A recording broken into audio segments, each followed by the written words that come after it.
Welcome back to a new video. In this series, we journey through the ancient myths, not just to witness heroes and monsters, but to follow the perilous ages where every dawn hides a prophecy and every twilight hides an ending.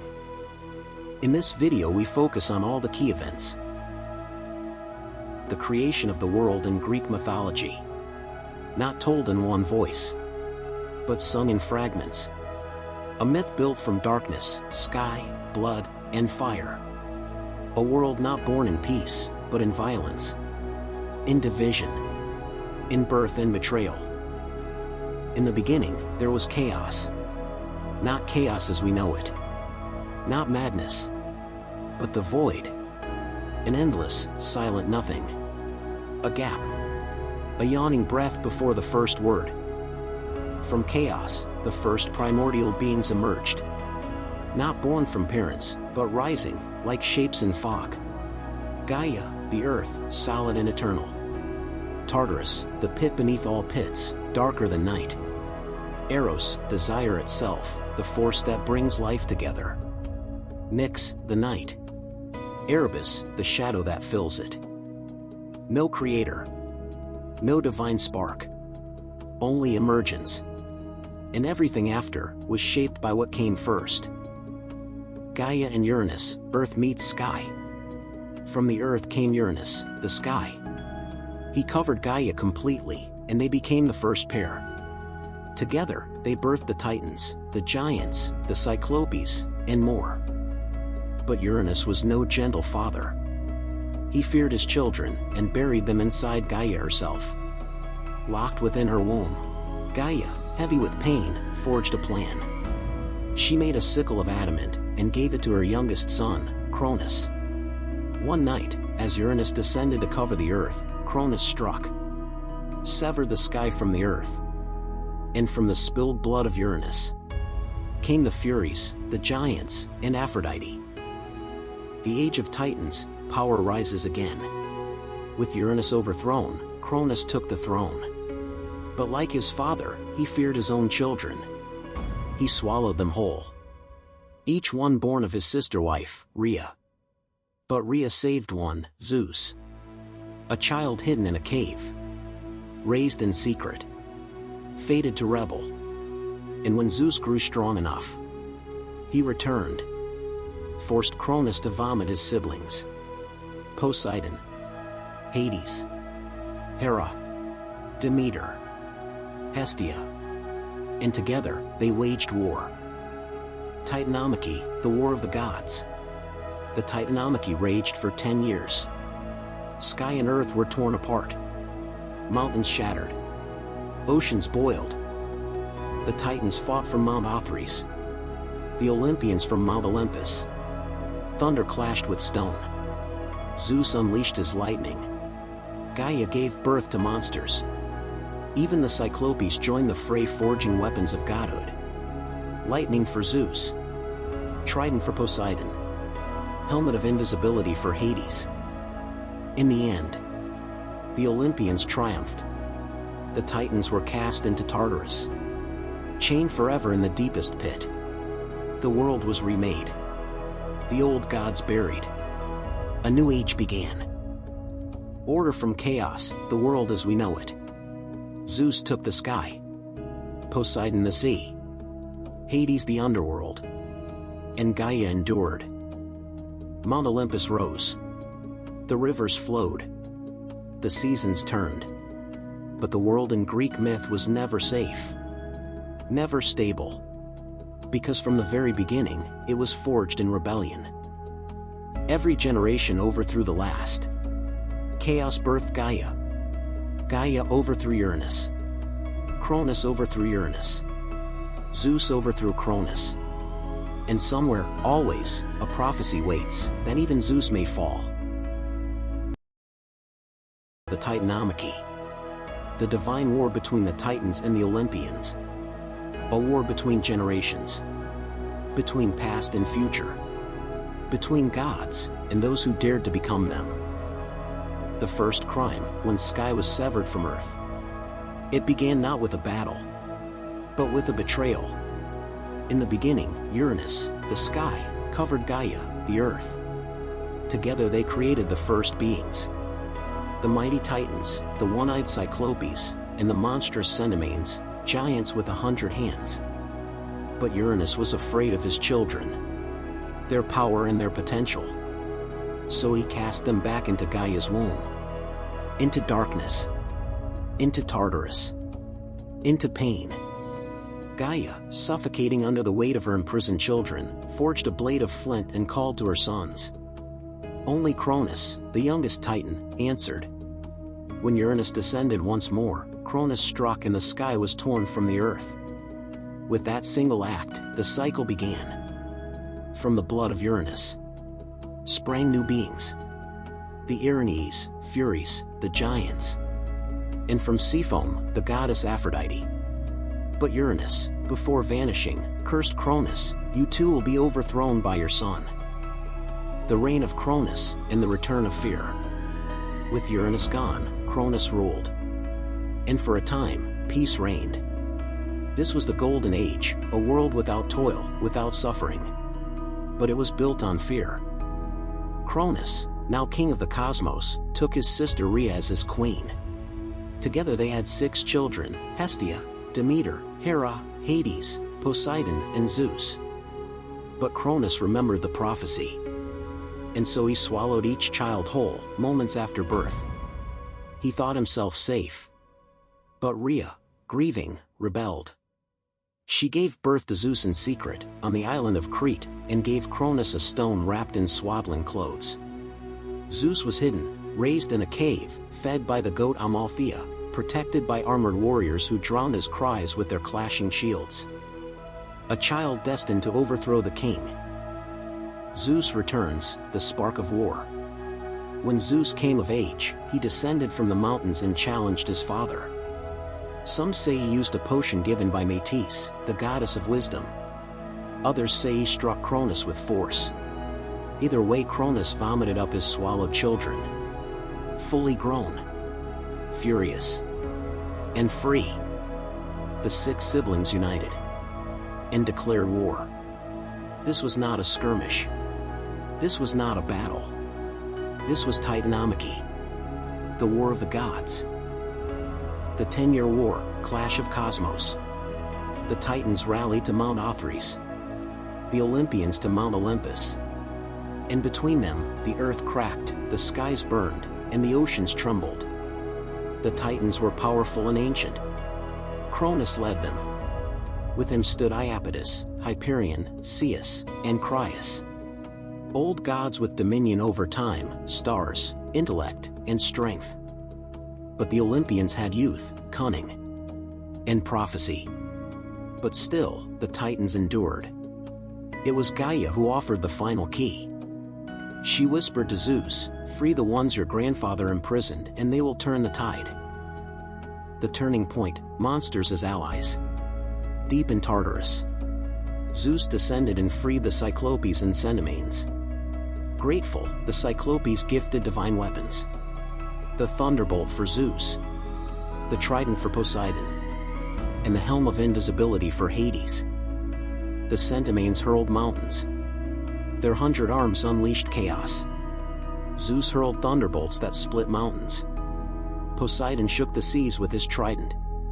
And Hades, cloaked in invisibility, moved through shadows, striking unseen. The Titans could not stand. And so, after 10 years of cosmic war, the Olympians won. The punishment, in the new order. Zeus did not show mercy. The Titans, those who fought against him, were cast into Tartarus, bound by chains forged by the 100-handed ones. Only a few were spared. Prometheus and Epimetheus, who sided with Zeus. Atlas, who was given a different punishment: to hold up the sky for eternity. A reminder that rebellion comes with weight. Zeus, now king of the gods, divided the world with his brothers. Zeus ruled the sky. Poseidon ruled the sea. And Hades ruled the underworld. Gaia sighed. The world settled. But beneath the earth, the Titans still stirred. The meaning of the Titanomachy. The Titanomachy is not just a myth. It is the Greek story of change, of rebellion, of cosmic evolution.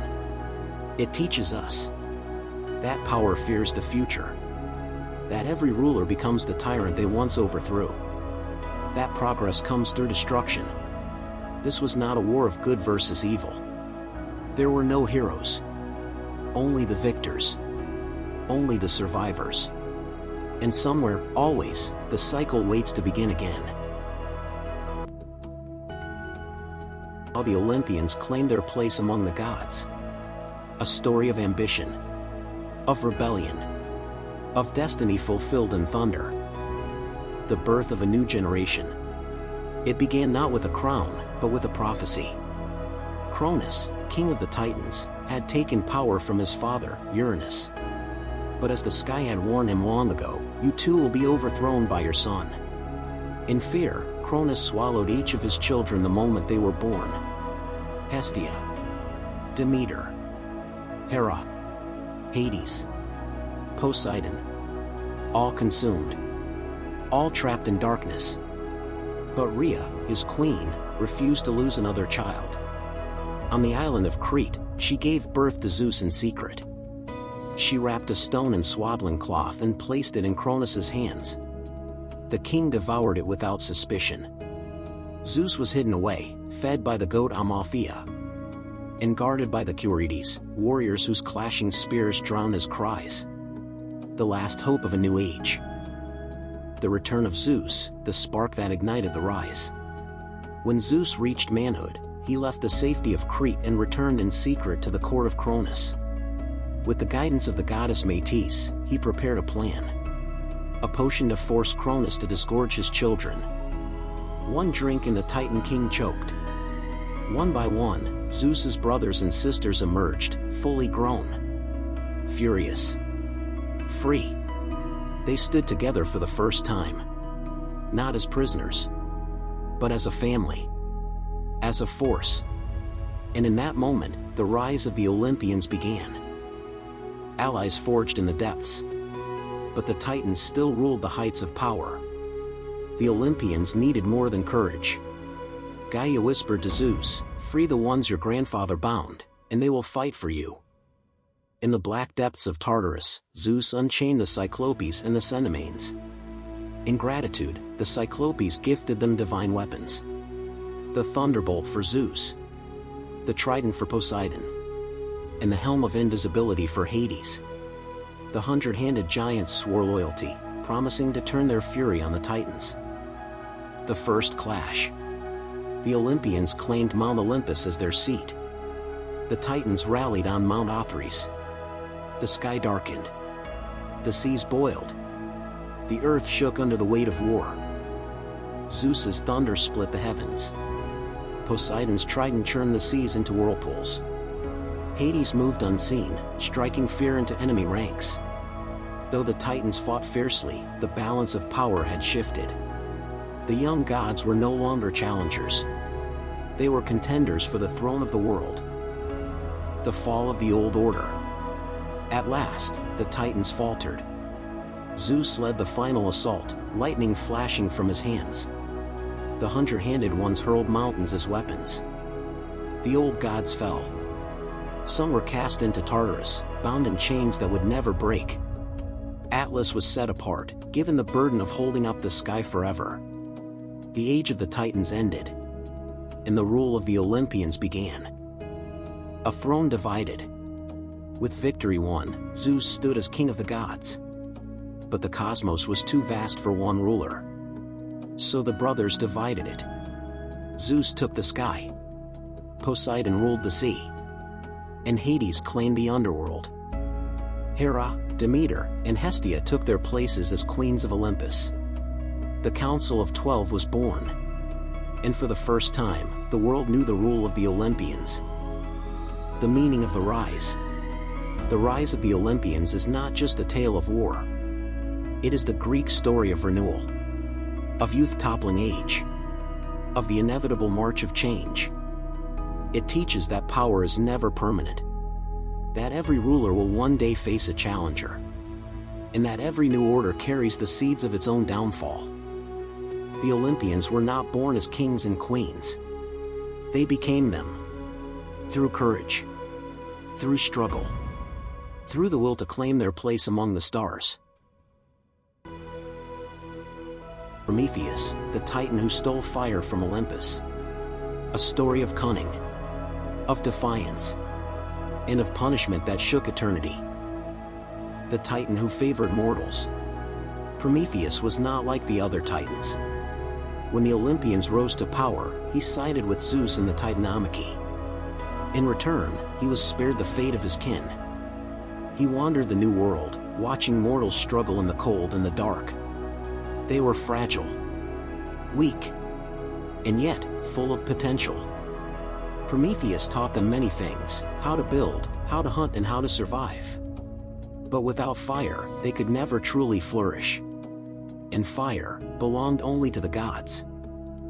The banquet of deception. Prometheus's defiance began with a feast. He slaughtered a great ox and divided it into 2 offerings for Zeus to choose from. One heap of prime meat, hidden beneath an unappetizing hide and bone. Another pile of pure white bones, gleaming wrapped in a thick layer of glistening fat. Zeus chose the second. A feast that was all appearance and no substance. Enraged by the trick, Zeus decreed, "Mortals shall have no fire." The hearths of humanity went cold. Winter claimed the nights. The theft of fire. Prometheus would not accept this fate. Under the cloak of night, he ascended to Olympus. He moved past the shining halls and the watchful gods, and approached the chariot of the sun. From its eternal flame, he lit a stalk of fennel, hollow, so it could hide the ember within. He carried it down from the heavens and gave it to mankind. Fire blazed once more. The darkness was broken. Mortals forged weapons, baked bread, tempered bronze. And the age of civilization began. The wrath of Zeus. When Zeus saw the fire burning in mortal hands, his fury was boundless. First came punishment for humanity. He ordered Hephaestus to shape a woman of surpassing beauty, Pandora. Each god gave her a gift, but also a jar she was told never to open. When she did, suffering poured into the world. Plague, hunger, war, death. Only hope remained inside. Then came punishment for Prometheus himself. The eternal torment. Prometheus was seized by the will of Zeus. He was taken to the desolate peaks of the Caucasus Mountains. Chains of unbreakable adamant bound him to the rock. Each day, an eagle, the herald of Zeus, descended. It tore into Prometheus's flesh, ripping out his liver. Each night, the wound healed. Each day, the torment began again. For ages beyond counting, the Titan endured. Not because he was unbreakable, but because he would not repent. The release. Prometheus's suffering lasted until the Age of Heroes. It was Heracles, son of Zeus, who found him. With an arrow tipped in poison, Heracles slew the eagle. The chains fell. The Titan was free, but only by the will of Zeus, who allowed the act as part of Heracles' labors. Prometheus walked the world again, forever bound to his choice. The one who defied the king of the gods for the sake of mankind. The meaning of the theft of fire. The tale of Prometheus is not just the story of a theft. It is a story of rebellion in the name of compassion. It tells us that power fears those who share it. That knowledge cannot be unlearned. That once the flame is lit, it can never truly be extinguished. Prometheus was no hero in the eyes of Olympus. But for humanity, he was the bringer of light. The first spark of freedom. Pandora. The first woman. The first deception. And the beginning of all mortal suffering. The vengeance of Zeus. Prometheus had given mankind fire, and with it, the means to forge tools, cook food, and shape their own destiny. Zeus saw this as theft, an insult to his reign. So he devised a punishment not for Prometheus alone, but for all humankind. A punishment wrapped in grace and wonder. A weapon made to look like a blessing. The creation. Zeus summoned the master smith, Hephaestus. From clay and water, the god of fire shaped a woman, perfect in form, breathing life into her with his forge's heat. Then the gods adorned her with gifts. Aphrodite gave her beauty, so that hearts would yield to her. Hermes gave her cunning words and a mind quick as flame. Athena clothed her in silken robes and taught her skill with the loom. The Graces draped her in golden garlands. And Hera bestowed her with the spark of curiosity. They named her Pandora, meaning all gifted. The jar. Into her hands, Zeus placed a sealed jar. Inside were things no mortal had ever seen. Things no mortal should ever see. He gave only one command: do not open it. But he knew the gift Hera had given. Curiosity would one day undo her restraint. Then, Pandora was sent to Earth, as a bride for Epimetheus, brother of Prometheus. The forbidden opening. Epimetheus had been warned never to accept a gift from Zeus. But when he saw Pandora, he forgot all caution. Her beauty was too great. Her voice too sweet. Days passed. And the jar sat in their home. Its weight seemed to grow heavier in Pandora's mind. What could the gods have hidden inside? Why give her a gift she could never use? One day, unable to resist, she broke the seal. From within poured every sorrow of the mortal world. Sickness, hunger, greed, envy, war, death, and pain. They scattered into the winds, never to be returned. Hope remains. Pandora, in terror, slammed the lid shut. Inside, only one thing remained, a single spirit. It was hope. And it stayed within the jar, waiting for when mankind would need it most. In this way, even Zeus's punishment carried a strange mercy. For without hope, mortals could not endure the weight of the evils set loose upon them. The meaning of Pandora. The story of Pandora is not just a tale of temptation. It is a story about the price of gifts. It teaches that beauty can hide danger. That curiosity can lead to ruin and yet also to understanding. That suffering and hope are bound together, one giving meaning to the other. Pandora was not evil. She was human. And in her hands lay the fate of all who came after. The Gigantomachy. The war between the Olympians and the giants. A war of sky against earth and a battle that would decide the fate of Olympus itself. The birth of the giants. It began with blood. When Cronus struck down Uranus, the drops that fell upon Gaia's soil took root. From them sprang the giants, enormous beings of incredible strength, wild hair tangled with serpents, feet coiled in the bodies of snakes. They lived far from Olympus, but when Gaia's grief turned to fury, she called them to arms. Her plan was simple. Destroy the Olympians, free the Titans and return the world to the old order. The prophecy of victory. The fates whispered a secret. The giants could not be slain by the gods alone. A mortal must fight beside them. Zeus understood the danger. If the giants struck before this mortal was born, Olympus would fall. So he waited. Until Heracles, son of Zeus and a mortal woman, came into the world. Only then did the storm break. The war begins. The giants marched upon Olympus. The earth quaked under their tread. Their voices rolled like thunder.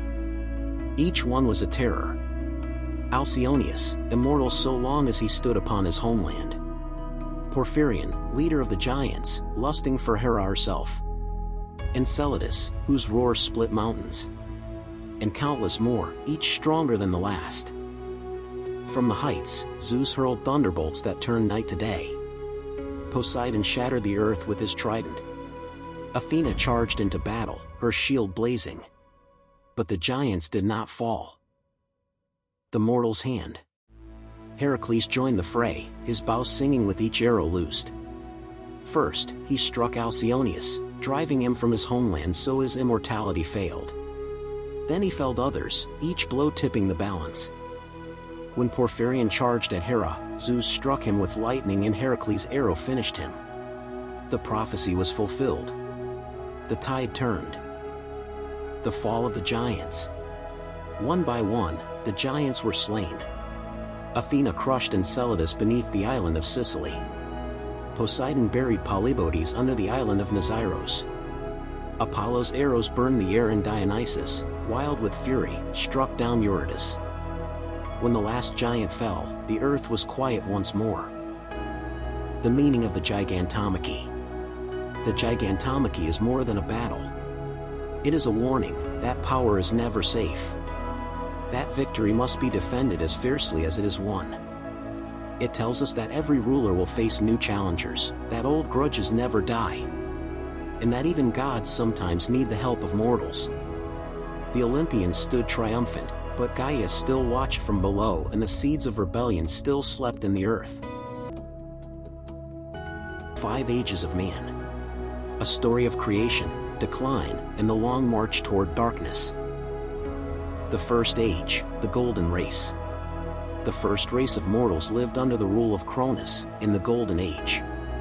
They knew no war, no toil, no death as we know it. Only a gentle sleep. The earth gave freely. Grain without plow, fruit without seed, honey dripping from the comb. They lived as friends of the gods, in perfect peace, until time moved on, and the Golden Age ended. When they died, they became guardian spirits, invisibly watching over the mortal world. The second age, the Silver Race. Zeus's reign began, and with it came the Silver Race. They were unlike the golden people before them. They lived as children for 100 years, but when they grew, they were foolish, arrogant. They would not honor the gods. They would not offer sacrifice. Zeus, displeased, destroyed them. They became spirits of the underworld, dwelling far from the light of Olympus. The third age, the Bronze Race. From the ash trees, Zeus shaped the Bronze Race. They were strong, unyielding, and their hearts were hard as the metal from which they took their name. They lived for war, their weapons and homes alike forged from bronze. They ate no bread. They knew no peace. In the end, they destroyed themselves, and their souls passed into the realm of Hades, leaving the earth silent again. The fourth age, the Heroic Race. For a brief time, the decline paused. Zeus created a race of heroes, stronger and nobler than the bronze, but not without flaw. These were the warriors who fought at Thebes and Troy. Some perished in war, others were granted a place in the Isles of the Blessed, a paradise at the edge of the earth, where they would live in peace forever. The fifth age, the Iron Race. And then came us. The Iron Race. Born into toil. Living in sorrow. Growing old too quickly. We are a people of ceaseless labor, of fleeting joy, of endless strife. The poets say one day, even this age will end. Zeus will wipe us from the earth and the cycle will begin again. The meaning of the 5 ages. The 5 ages of man are more than a timeline. They are a reflection of how the ancients saw the world. A story of decline from perfection into hardship. It teaches that greatness fades, that time changes all things, and that even the mightiest civilizations are but moments in the long history of the earth. From gold to iron, we have fallen far.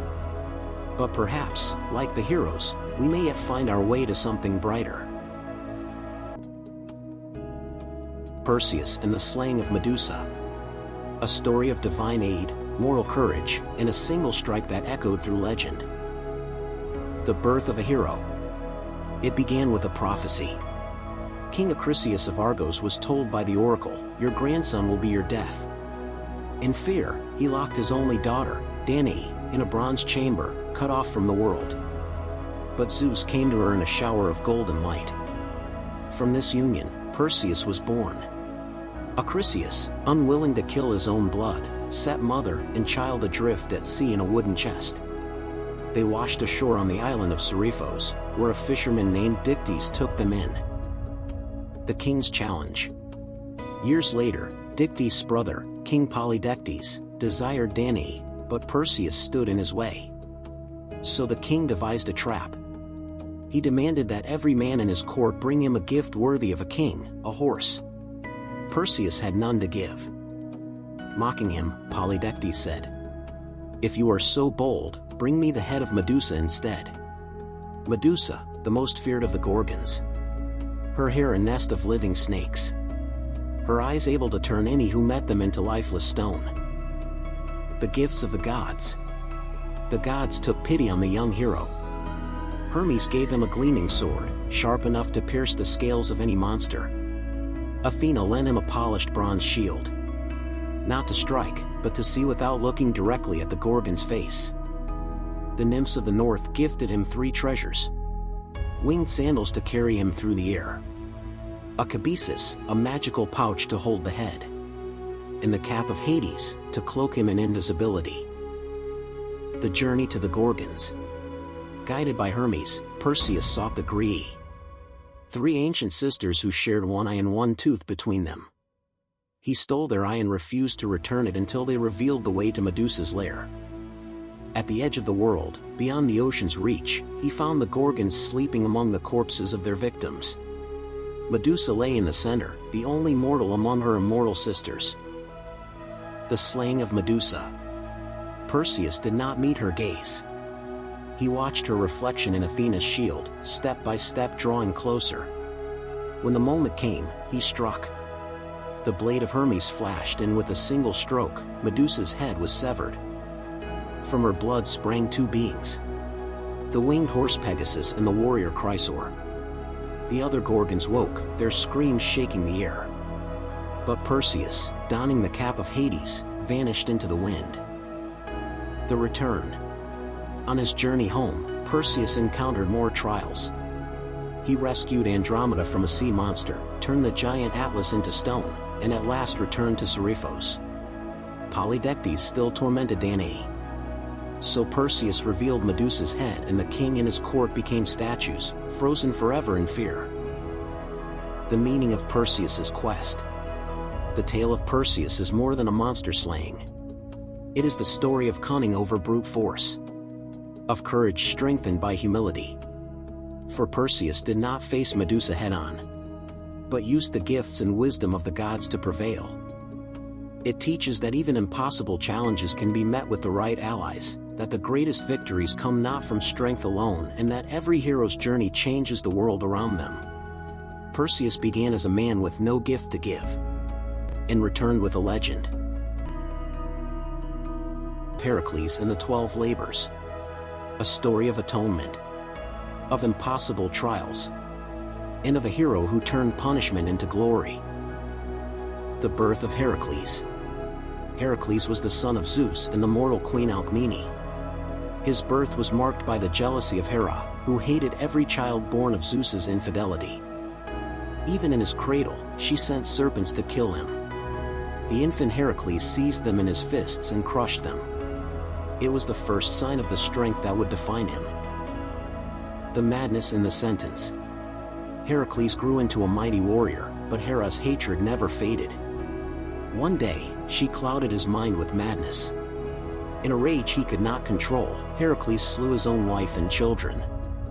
When the madness passed, grief consumed him. Seeking purification, he went to the oracle of Delphi. The oracle declared, "You must serve King Eurystheus of Mycenae for 12 years. He will set you 12 tasks. Only then will you be cleansed." The 12 Labors. 1. The Nemean lion. A beast with hide no weapon could pierce. Heracles strangled it with his bare hands and wore its skin as armor forever after. 2. The Lernaean hydra. A serpent with many heads. Cut one, and 2 grew back. With his nephew Iolaus, Heracles burned each stump, and buried the immortal head under a great rock. 3. The Ceryneian hind. A sacred deer of Artemis, swift as the wind. Heracles pursued it for a year before capturing it unharmed. 4. The Erymanthian boar. A monstrous boar that terrorized the land. Heracles drove it into deep snow and bound it alive. 5. The Augean stables. King Augeas's stables had not been cleaned in years. Heracles rerouted 2 rivers, washing away the filth in a single day. 6. The Stymphalian birds. man-eating birds with bronze beaks and deadly feathers. With Athena's help, Heracles used a rattle to startle them into the air and shot them down. 7. The Cretan Bull. A wild bull that fathered the Minotaur. Heracles wrestled it to the ground and carried it to Eurystheus.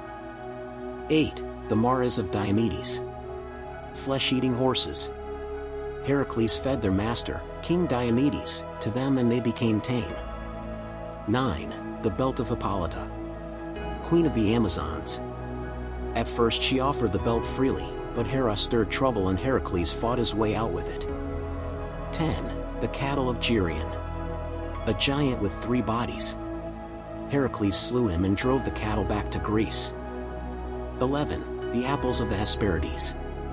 Golden fruit guarded by 100-headed dragon. Heracles tricked Atlas into retrieving them, then escaped with the apples.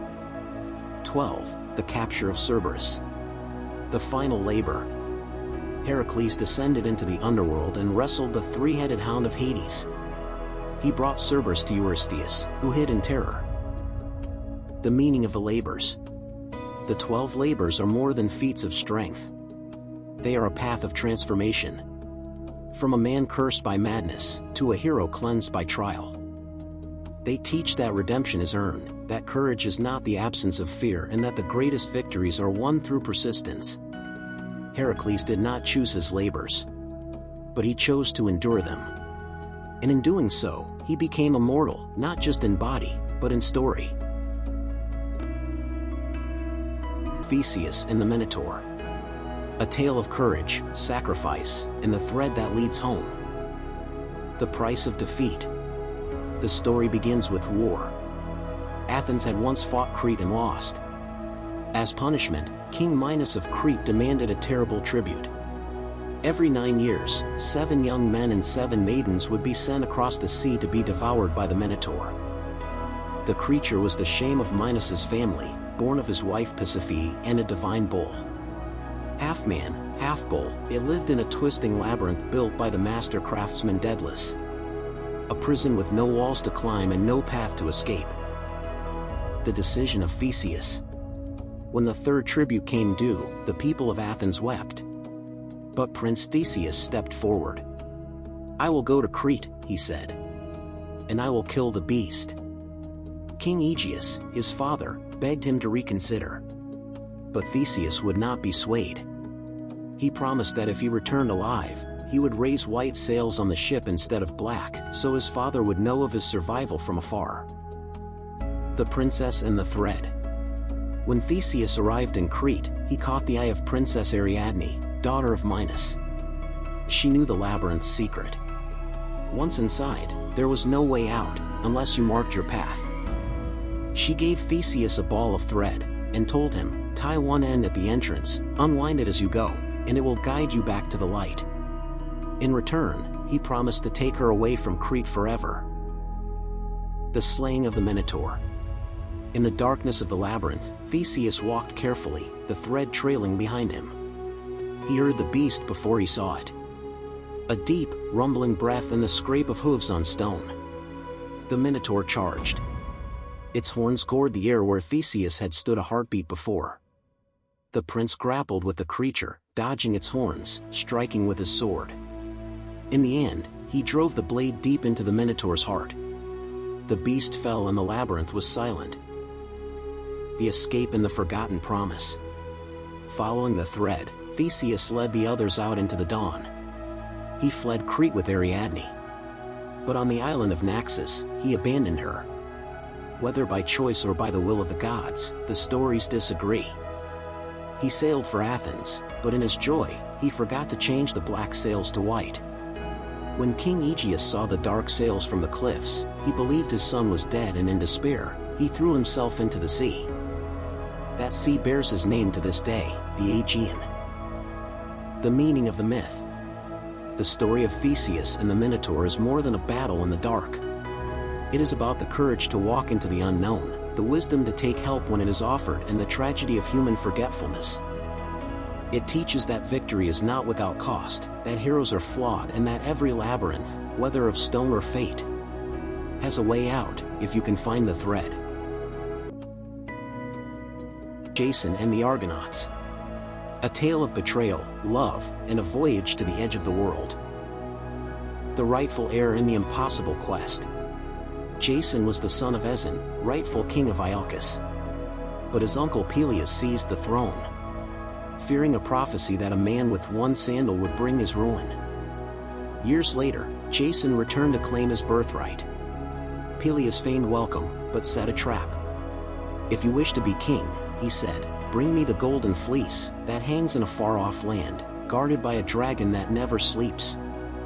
It was meant to be a death sentence. Instead, it became legend. The gathering of heroes.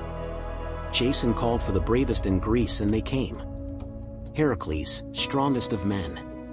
Orpheus, whose music could charm even stones. Atalanta, swift-footed huntress.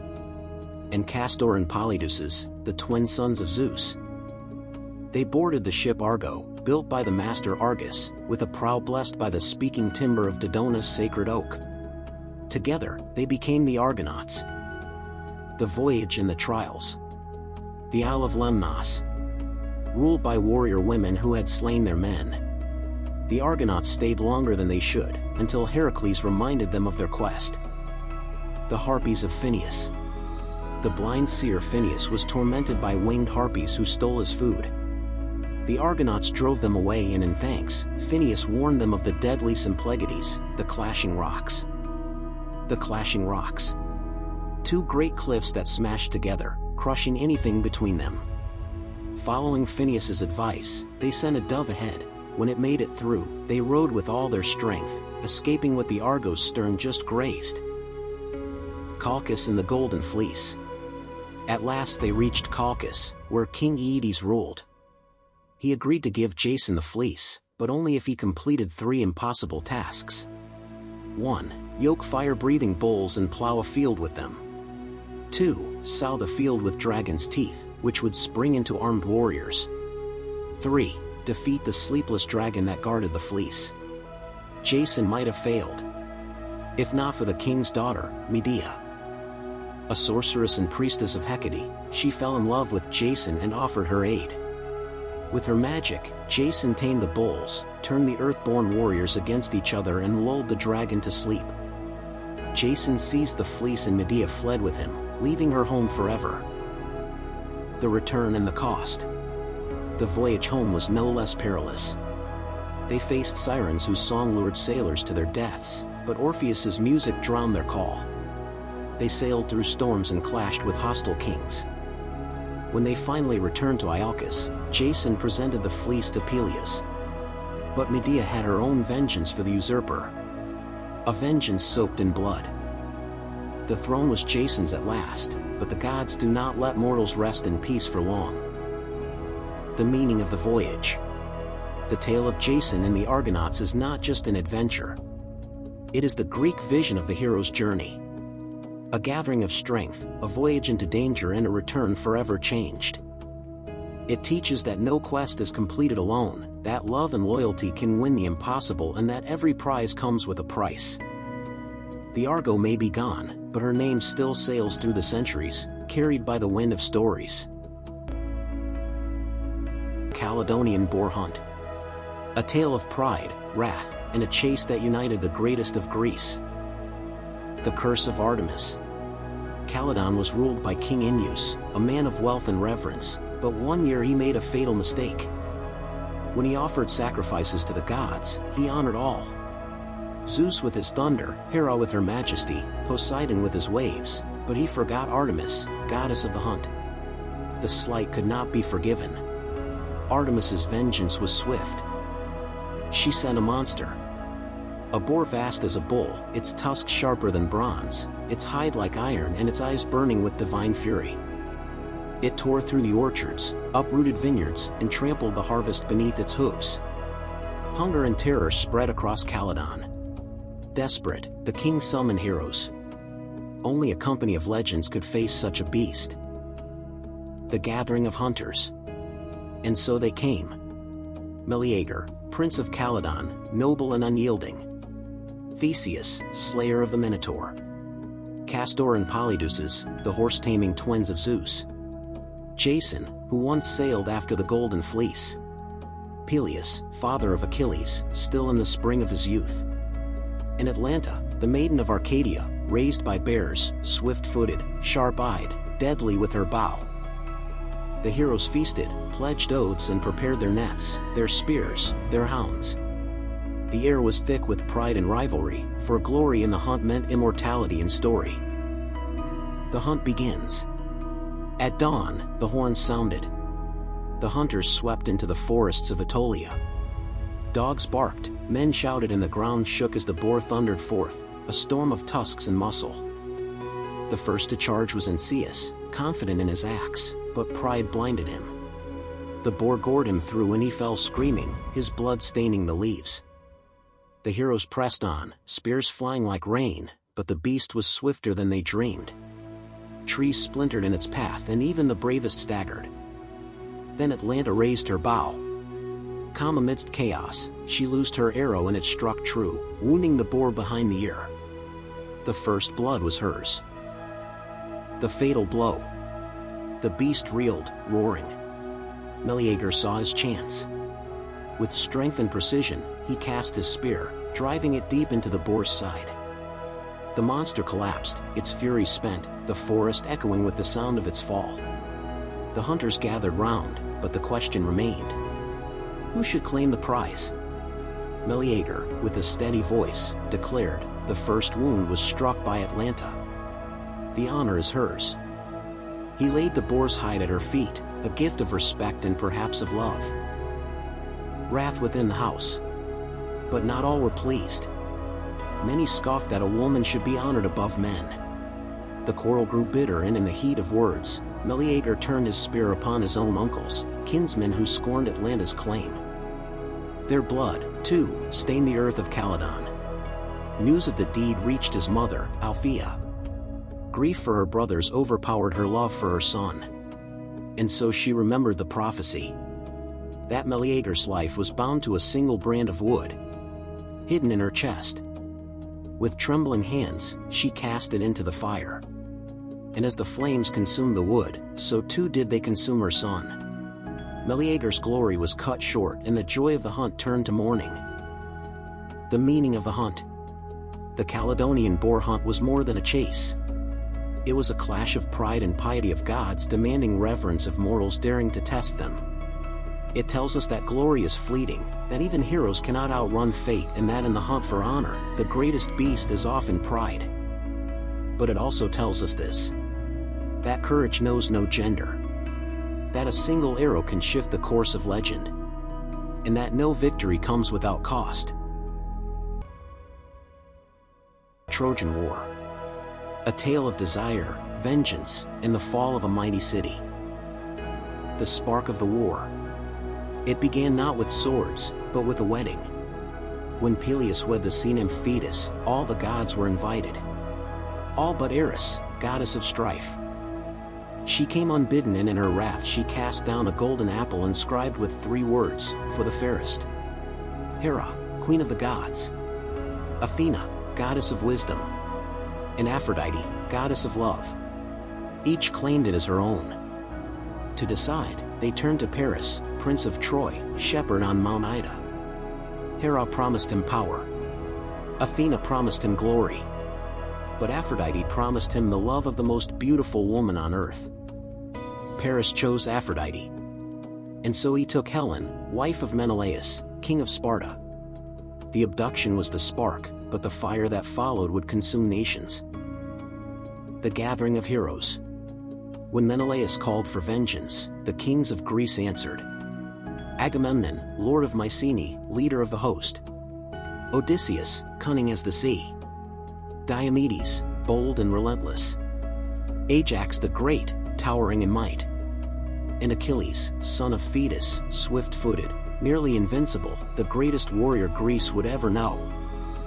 They launched 1,000 ships, sailing east to the walls of Troy. Thus began a war fated to last 10 years. The wrath of Achilles. The first battles raged. But even more than swords, it was pride that shaped the war. When Agamemnon quarreled with Achilles, the hero withdrew from battle. Without him, the Greeks faltered, until Patroclus, beloved companion of Achilles, donned his armor to lead them. But Hector, prince of Troy, met him in combat. And with a spear, he struck Patroclus down. Grief turned to fury. Achilles returned to the field and none could stand before him. He slew Hector, dragged his body around the walls of Troy, while Priam, the aged king, wept for his son. The fall of heroes. Yet even Achilles could not escape fate.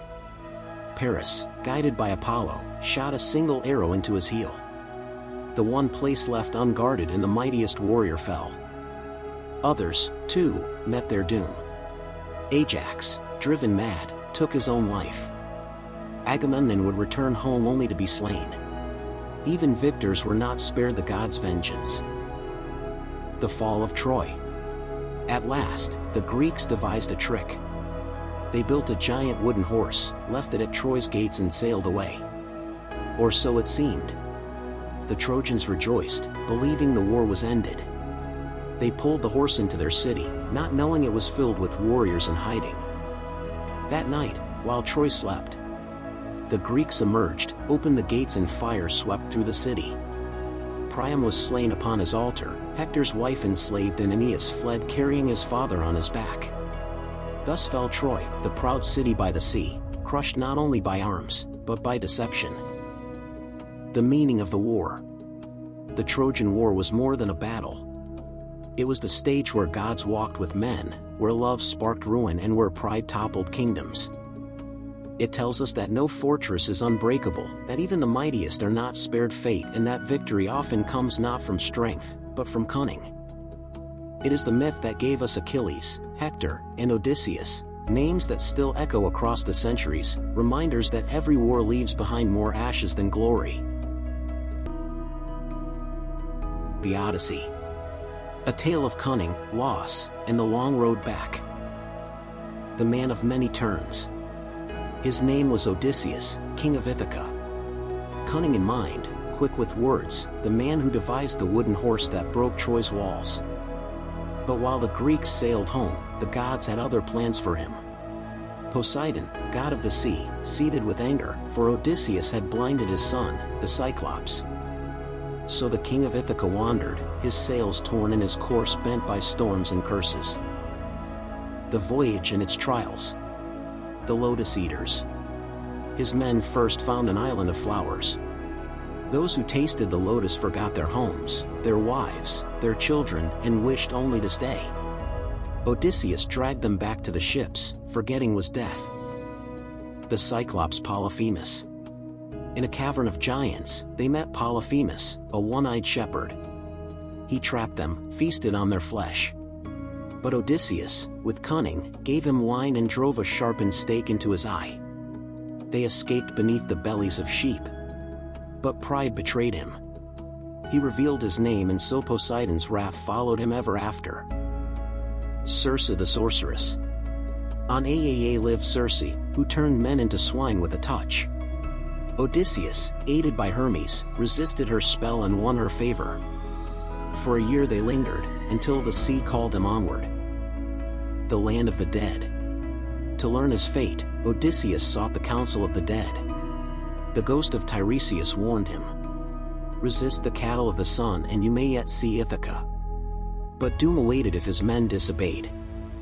The Sirens. Their song promised wisdom, knowledge of all the world. Odysseus longed to hear, so he stopped his men's ears with wax and bound himself to the mast. Their voices tore at his soul, but the ship sailed past. Scylla and Charybdis. Two monsters guarded a strait. Charybdis, a whirlpool. Scylla, a six-headed horror. He chose the lesser doom. Scylla struck, seizing 6 men at once. Their screams swallowed by the sea. The cattle of Helios. At last, his starving crew betrayed him. They slaughtered the sun's sacred cattle. In vengeance, Zeus shattered their ship with a storm. All perished. All but Odysseus. Calypso's isle. He drifted alone, washed upon the island of Calypso, the immortal nymph who loved him. For 7 years she held him, offering eternity at her side, but his heart longed only for Ithaca. The return and the reckoning. At last, with the gods' pity, Odysseus was freed. He reached the shores of his home, but found it overrun by suitors. For 20 years they had devoured his wealth, vying for the hand of his wife, Penelope. Disguised as a beggar, Odysseus entered his hall. At Penelope's challenge, only he could string his great bow and shoot an arrow through 12 axe heads. Then, with fury, he cast off his disguise. Arrows flew. The suitors fell and blood washed the hall of Ithaca. At last, husband and wife were reunited, king and queen restored. The meaning of the Odyssey. The Odyssey is more than a voyage. It is the tale of a man tested by gods and fate of a mind sharper than any blade of a heart that endures storms, temptations, and despair.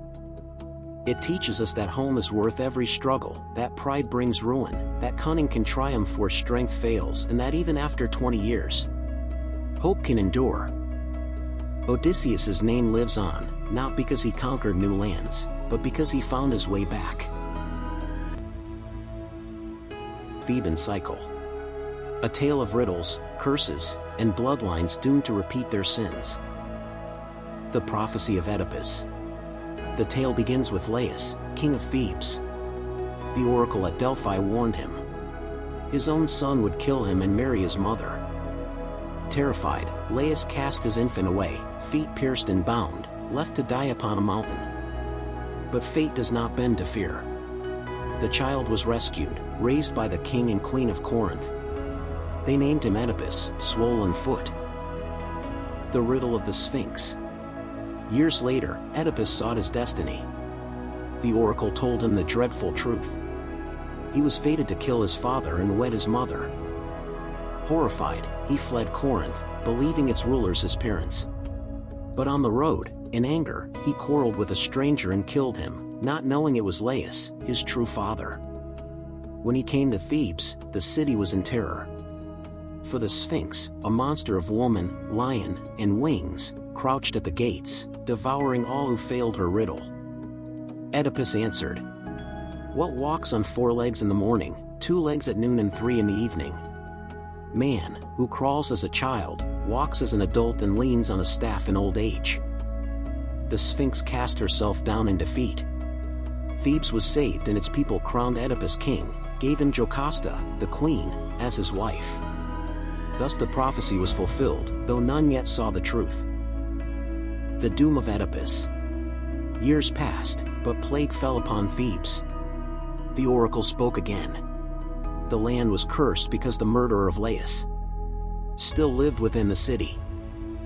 Oedipus swore to find the traitor. He sought witness, sought truth, until truth struck him like a blade. The stranger he had slain was Laius. The woman he called wife was his mother. The prophecy had been fulfilled in every word. Jocasta hanged herself. Oedipus, in despair, tore the pins from her gown and blinded his own eyes. He left Thebes in shame, led only by his daughters, Antigone and Ismene. The War of the Brothers. After Oedipus's exile, his sons, Eteocles and Polynices, quarreled for the throne. Eteocles held power in Thebes. Polynices fled, gathered allies and led the famous 7 against Thebes. 7 champions at the 7 gates of the city.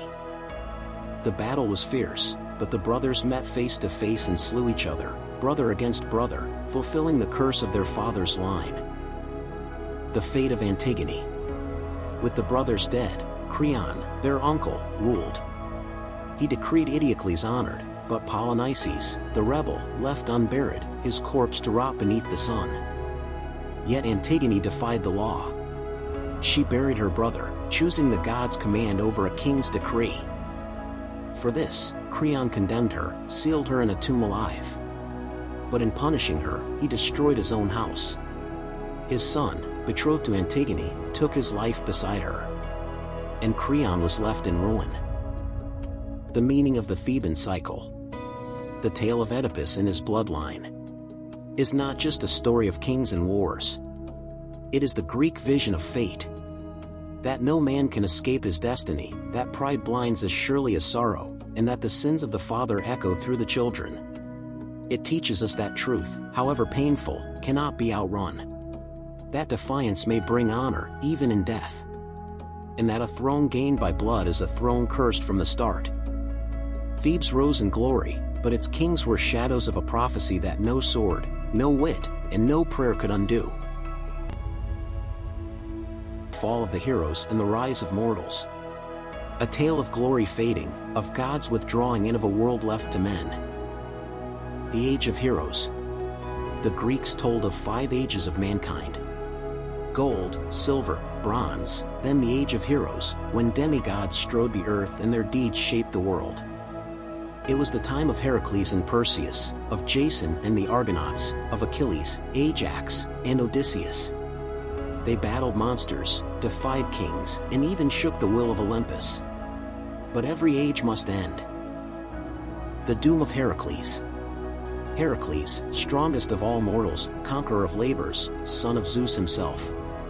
Even he could not escape suffering. Poisoned by treachery, he burned upon his own pyre. His mortal half consumed, his divine spirit carried to Olympus. One of the last heroes to ascend among the gods. But for those who remained on earth, no such fate awaited. The war at Troy. The Trojan War was the great gathering of the age. Every champion of Greece and Asia joined and the gods themselves walked the battlefield. But the war was also their undoing. Achilles, the invincible, slain by a single arrow. Ajax the Great, driven to madness, took his own life. Agamemnon, king of kings, murdered upon his return. Even victorious, the Greeks were broken. Troy burned, but so too did the last light of the heroic age. The return and the silence of the gods. Those who survived found no peace. Odysseus wandered 10 years, haunted by storms and loss. Menelaus lost his brother and his house was never whole again. Even Aeneas, who fled Troy, carried not triumph, but exile. The gods who once feasted with heroes grew distant, their voices fading like echoes. The age of their direct hand upon the world was passing. The rise of mortals. With the fall of heroes came the rise of men.